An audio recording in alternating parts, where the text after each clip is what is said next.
भारत पाकिस्तान किसी मुद्दे पर एक साथ आ सकते हैं?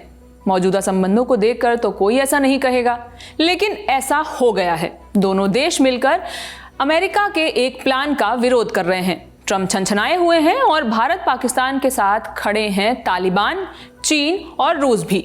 बात हो रही है अफगानिस्तान में मौजूद बगराम एयरबेस की। और कहानी समझने के लिए पहले बगराम जानिए। बगराम अफगानिस्तान का सबसे बड़ा एयरबेस है और परवान प्रोविंस में है। काबुल से लगभग 60 किलोमीटर उत्तर में बना है, साथ ही कंधार और बामिया जैसे प्रमुख शहरों से जुड़ा हुआ है। इस एयरबेस को 1950 के दशक में सोवियत यूनियन की मदद से बनाया गया था। तब अमेरिका और सोवियत संघ दोनों अफगानिस्तान में अपना प्रभाव बढ़ाने की कोशिश कर रहे थे। साल 1979-89 के सोवियत अफगान युद्ध के दौरान बगराम मुजाहिदीनों के खिलाफ सोवियत संघ का एक महत्वपूर्ण बेस भी बन गया था। और 1990 के दशक में सोवियत संघ की वापसी के बाद ये बेस तालिबान और नॉर्दर्न अलायंस की वॉर में एक फ्रंट लाइन बन गया था। फिर 2001 का साल आया और 11 सितंबर 2001 के आतंकी हमले के बाद अमेरिका ने वॉर ऑन टेरर का बिगुल बजाया। इसके पहले ठिकानों में से एक बगराम था। पहले ब्रिटिश और फिर अमेरिकी सैनिकों ने इसे अपना ठिकाना बनाया।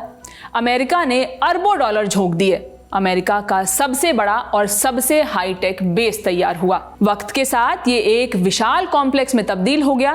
3 किलोमीटर से भी ज्यादा लंबे 2 रनवे बनाए गए, जिन पर fighter jets, bomber planes, transport aircrafts और ड्रोन उतर सकते थे। इसके अलावा यहाँ हजारों सैनिक, कॉन्ट्रैक्टर्स और सपोर्ट स्टाफ तैनात थे। निगरानी और इंटेलिजेंस कलेक्शन का भी काम यहाँ से होता था। अस्पताल की भी सुविधा थी। जो बाइडेन प्रशासन ने अफगानिस्तान से अमेरिका की वापसी कराई। इसके विजुअल्स तो आपने देखे ही हैं। इस अव्यवस्थित वापसी के साथ अमेरिका की लंबी सैन्य उपस्थिति का एक अध्याय समाप्त हुआ। इस बेस का जिम्मा अफगान नेशनल सिक्योरिटी फोर्सेस को सौंप दिया गया।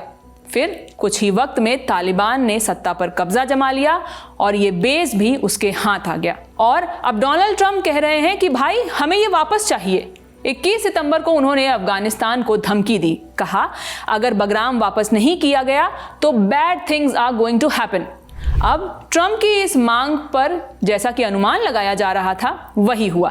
तालिबान ने ट्रंप की मांग को अस्वीकार कर दिया। मुख्य प्रवक्ता जबीउल्लाह मुजाहिद ने कहा कि अफगान किसी भी हालत में अपनी जमीन किसी को भी नहीं देंगे। अब वो एयरबेस जिसको अमेरिका ने खाली कर दिया था, अफगानियों ने अपना लिया। उस पर ट्रंप को फिर से कब्जा चाहिए।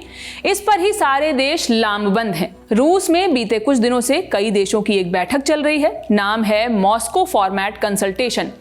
इसी जगह से सारे देशों ने मिलकर 7 अक्टूबर को एक जॉइंट स्टेटमेंट जारी किया। इस तीखे जॉइंट स्टेटमेंट में बगराम एयरबेस का नाम तो नहीं लिया गया, लेकिन समझने वालों के लिए इशारा काफी था। बयान में कहा गया अफगानिस्तान और पड़ोसी देशों में अपने सैन्य ढांचों को तैनात करने का प्रयास अस्वीकार है, क्योंकि यह क्षेत्र शांति और स्थिरता के हितों की पूर्ति नहीं करता। अफगानिस्तान पर मॉस्को फॉर्मेट कंसल्टेशन की इस 7वीं बैठक रूस के मॉस्को में अफगानिस्तान, भारत, ईरान, कजाकिस्तान, चीन, किर्गिस्तान, पाकिस्तान, रूस, तजाकिस्तान और उज़्बेकिस्तान के विशेष प्रतिनिधियों और वरिष्ठ अधिकारियों ने हिस्सा लिया। इसके अलावा बेलारूस का एक डेलीगेशन भी गेस्ट के रूप में बैठक में शामिल हुआ। बाकी तो आपको पता ही है कि अफगानिस्तान के विदेश मंत्री आमिर खान मुताखी इंडिया बस आने ही वाले हैं। खबर पर अपडेट्स हम लेकर आते रहेंगे। मैं हूं शिवानी, बने रहिए दी ललन टॉप के साथ। शुक्रिया।